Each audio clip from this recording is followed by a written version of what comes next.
bagaimana cara adab menegur kepada saudaranya sesama muslim yang berbuat kesalahan. Rahimani wa rahimakumullah. Saudara semuslim ini adalah banyak. Bisa itu saudara kita adalah bapak kita, ibu kita, atau mungkin dia adalah suami kita. Semuanya punya adab-adab yang berbeda-beda.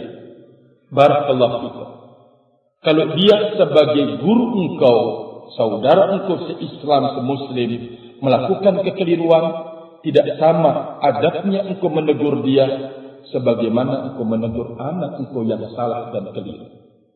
Semuanya barakallahu fikum punya adab, rahimani wa rahimakumullah jamaah. Maka jikalau adalah dia selevel dengan kita,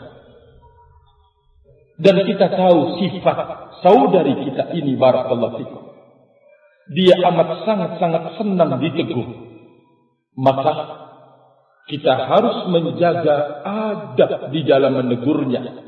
Jangan sampai kesalahan yang dia lakukan tertutupi karena akhlak dan adab kita menegurnya. Kan boleh seseorang bukan boleh, sering terjadi.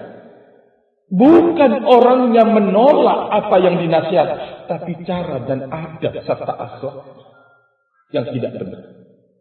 Maka adab menegur saudara kita yang selevel itu harus kita perhatikan.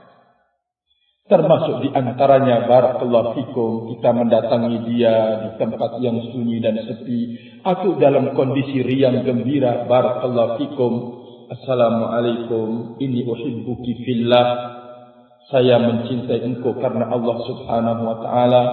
Afwan, saya melihat ada sesuatu yang mungkin masih mengganjal pada diri saya, sebatas ilmu yang saya ketahui bahwa demikian. Ini adalah salah satu metode untuk mengingatkan dia, menasihati dia, barakallahu fikum. Jangan sampai kita menasihati seseorang lalu kita menimbulkan barakallahu fikum dia jauh dan lari dari kebenaran. Tidak boleh terjadi barakallahu fikum. Walaupun dia adalah salah, maka dia adalah saudari engkau. Engkau wajib untuk melakukan langkah-langkah menegur dengan penuh adab dan penuh akhlak. Rahimani wa rahimakumullah.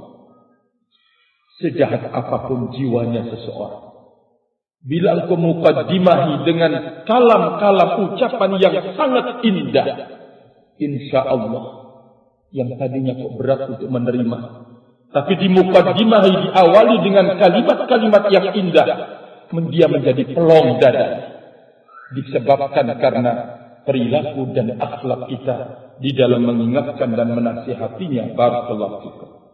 Semuanya butuh adab dan akhlak. Tidak kemudian kita berprinsip katakan kebenaran itu walaupun pahit. Oh, jangan Anda memakai barakallahu fikum langkah ini. Coba dengar apa yang disebutkan oleh Nabi sallallahu alaihi wasallam ketika mengirim utusan ke negeri Yaman. Rasulullah mengatakan, "Basyira wala tunaffira." Masukkan kabar gembira ke dalam diri-diri mereka.